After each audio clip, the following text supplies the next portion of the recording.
दोस्तों नमस्कार, national news पर आपका स्वागत है। मैं रणविजय सिंह। आज आपसे 3 महत्वपूर्ण मुद्दों पर चर्चा करेंगे। तीनों राजनैतिक हैं और यह भारतीय जनता पार्टी, समाजवादी पार्टी, कांग्रेस और कांग्रेस के नेता राहुल गांधी से जुड़ी हुई है। सबसे पहली बात, कांग्रेस नेता राहुल गांधी की नागरिकता से जुड़ा हुआ मुद्दा है। सुब्रमण्यम स्वामी ने एक ट्वीट किया है कि 26 सितंबर को उस याचिका की सुनवाई दिल्ली हाई कोर्ट में होगी जिसमें उन्होंने राहुल गांधी की नागरिकता को चुनौती दे रखी है। राहुल गांधी भारतीय नागरिकता, संसद की सदस्यता बचेगी या नहीं बचेगी, यह हाई कोर्ट में होने वाली उस सुनवाई पर निर्भर करेगी कि हाई कोर्ट उस पर क्या रुख अपनाता है। क्या सुब्रमण्यम स्वामी की याचिका न्यायालय खारिज करेगा या उसको सुनवाई करके बात को, चर्चा को, केस को और आगे ले जाएगा। सुब्रमण्यम स्वामी ने यह उम्मीद जताई है कि राहुल गांधी की नागरिकता इससे जा सकती है और इस मुद्दे को स्वामी लंबे समय से उठाते आ रहे हैं। दूसरी जो गंभीर बात है वह भी राहुल गांधी से ही जुड़ी हुई है। राहुल गांधी ने आज जम्मू कश्मीर विधानसभा चुनाव के मद्देनजर राज्य में एक भाषण दिया। जो स्टेटहुड है वो वापस देना है, क्योंकि आपका सिर्फ स्टेट नहीं छीना गया, आपके अधिकार, आपका धन, सारा का सारा आपसे छीना जा रहा है। 1947 में हमने राजाओं को हटाकर लोकतांत्रिक सरकार बनाई, हमने देश को कॉन्स्टिट्यूशन दिया। आज जम्मू कश्मीर में राजा बैठा हुआ है, उसका नाम एलजी है मगर वो है राजा। और जो आपका धन है आपसे छीना जा रहा है, बाहर के लोगों को दिया जा रहा है, चाहे वो आपके कॉन्ट्रैक्ट्स हो, सारा का सारा फायदा बाहर के लोगों को मिल रहा है और जम्मू कश्मीर के लोगों से छीना जा रहा है। तो हमारा पहला कदम जम्मू कश्मीर को स्टेटहुड वापस देने का होगा। हम चाहते थे कि चुनाव से पहले आपको स्टेटहुड मिले और स्टेट बनने के बाद चुनाव हो।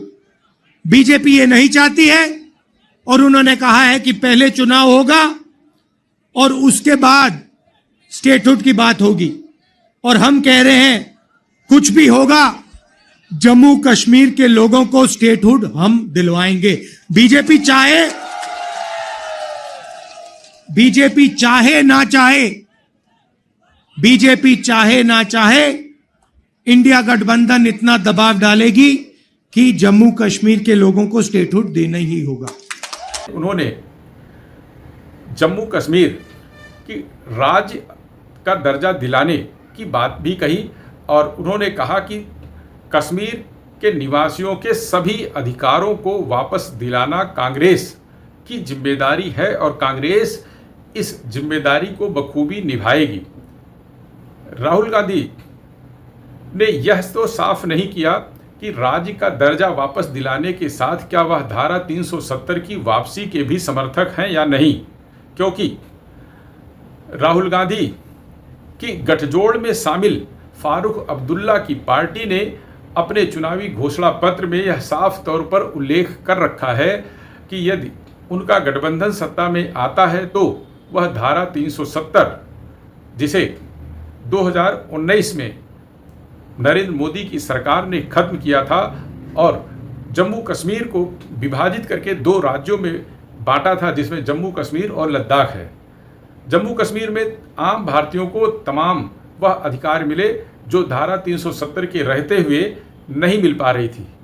जम्मू कश्मीर के सीमावर्ती इलाकों में बड़ी संख्या में जो निवासी थे उनको वहाँ मतदान का अधिकार नहीं था। वह मतदान का अधिकार भी नरेंद्र मोदी की सरकार ने उन्हें दिया है। इसके अलावा भी उस धारा के खत्म होने के बाद जम्मू कश्मीर और लद्दाख क्षेत्र में तमाम ऐसे काम हुए हैं जो उस धारा के रहते जम्मू कश्मीर में प्रभावी होने के दौरान नहीं हो पा रहे थे। बाहर के लोग वहाँ उन अधिकारों की मांग नहीं कर सकते थे जो वहाँ की हिंदू आबादी है, जिनमें ज़्यादातर दलित हैं। उनको सरकारी नौकरियों में केवल सफाई कर्मी की नौकरी ही मिल पाती थी, क्योंकि उन्हें वहाँ कोई आरक्षण नहीं मिल रहा था। तो कांग्रेस की गठबंधन वाली पार्टी ने जब अपने घोषणा पत्र में यह साफ कर दिया है कि हमारी गठबंधन की सरकार बनेगी तो हम जम्मू कश्मीर को उसी स्तर पर ले आएंगे जो 5 अगस्त 2019 के पहले उसका दर्जा था, यानी 370 की वापसी करेंगे। राज्य का दर्जा दिलाना तो अलग बात है, क्योंकि प्रधानमंत्री नरेंद्र मोदी, गृह मंत्री अमित शाह ने भी कई बार यह कहा है कि जब राज्य में विधानसभा चुनाव हो जाएंगे तब वह जम्मू कश्मीर को राज्य के दर्जे की बहाली करने के बारे में विचार करेंगे और राज्य का दर्जा बहाल किया जाएगा। तीसरी बात उत्तर प्रदेश में है। उत्तर प्रदेश में मुख्यमंत्री योगी आदित्यनाथ, उप मुख्यमंत्री केशव प्रसाद मौर्य की तरफ से समाजवादी पार्टी के नेता अखिलेश यादव पर लगातार हमले तेज हो रहे हैं, हमलों की धार तेज हो रही है। और इन तीनों नेताओं के आपस में जो राजनीतिक कलह मची है, जो जुबानी जंग है, शब्दों के जो तीर छोड़े जा रहे हैं, जो तर्कस में शब्दों के जितने भी तीर हैं, व्यंग के लिए, तंज के लिए, हमले के लिए, वह सारे तीर एक एक कर तीनों नेता निकाल रहे हैं। और भारतीय जनता पार्टी की ओर से मुख्यमंत्री और उप मुख्यमंत्री, समाजवादी पार्टी के मुखिया अखिलेश यादव पर लगातार गंभीर आरोप लगा रहे हैं, लगातार उन्हें पिछड़ों का विरोधी, दलितों का विरोधी बता रहे हैं। और अखिलेश यादव मुख्यमंत्री और उप मुख्यमंत्री पर लगातार हमलावर थे, लेकिन पिछले 2 दिनों में जब से मुख्यमंत्री ने विभिन्न स्थानों पर किए जा रहे सार्वजनिक कार्यक्रमों में, सभाओं में अखिलेश यादव के खिलाफ अपने शब्दों को, उसका पैनापन थोड़ा और बढ़ाया, उसकी धार और बढ़ाई, शान थोड़ा और चढ़ा ली है, उसके बाद से अखिलेश यादव ने मुख्यमंत्री योगी आदित्यनाथ के खिलाफ मोर्चा खोला। और ख़ास तौर पर बुलडोजर को लेकर, जब सुप्रीम कोर्ट ने बुलडोजर को लेकर एक टिप्पणी कर दी, उसके बाद से पूरा का पूरा विपक्ष बुलडोजर के खिलाफ, बुलडोजर रणनीति, बुलडोजर नीति के खिलाफ अभियान चलाया हुआ है। उसी को लेकर अखिलेश यादव ने आज एक टिप्पणी की और मुख्यमंत्री योगी आदित्यनाथ को चुनौती भी दी। अखिलेश यादव ने यह कहा कि जब उनकी सरकार आएगी तब बुलडोजर का मुंह गोरखपुर की ओर हो जाएगा। यही नहीं, मुख्यमंत्री को उन्होंने यह चुनौती भी दे डाली कि यदि उनमें हिम्मत है तो अपनी बुलडोजर नीति को आगे बढ़ाने के लिए वह अलग एक पार्टी का गठन कर लें, क्योंकि जो मुख्यमंत्री योगी आदित्यनाथ की रीति नीति है वह उनकी पार्टी से अलग है, वह अलग पड़े हुए हैं और बहुत दिनों तक यह चलने वाला नहीं है। भविष्य में उन्हें अपनी अलग पार्टी बनानी ही पड़ेगी। तो अगर वह अलग पार्टी बना ले और चुनाव लड़ लें तो चुनाव में उन्हें उनकी वास्तविक स्थिति का, उनकी राजनीतिक हैसियत का पता चल जाएगा। मुख्यमंत्री ने भी इसका अपने तरीके से जवाब दिया। आज ये लोग फिर से अपना रंग और रोगन बदल करके फिर नए रूप में आपके सामने प्रदेश की जनता को गुमराह करने के लिए फिर से आना चाहते हैं। बुलडोजर पे हर एक व्यक्ति के हाथ नहीं फिट हो सकते, इसके लिए दिल और दिमाग दोनों चाहिए, दिल और दिमाग दोनों चाहिए। बुलडोजर जैसी क्षमता और दृढ़ प्रतिज्ञा जिसमें हो वही बुलडोजर चला सकता है।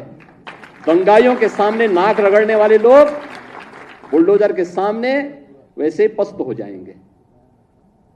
और इसीलिए मैं आप सबसे कहना चाहता हूं कि प्रदेश सरकार ने जो प्रक्रिया अपनाई है पारदर्शी तरीके से, अपेक्षा भी हम यही रखते हैं।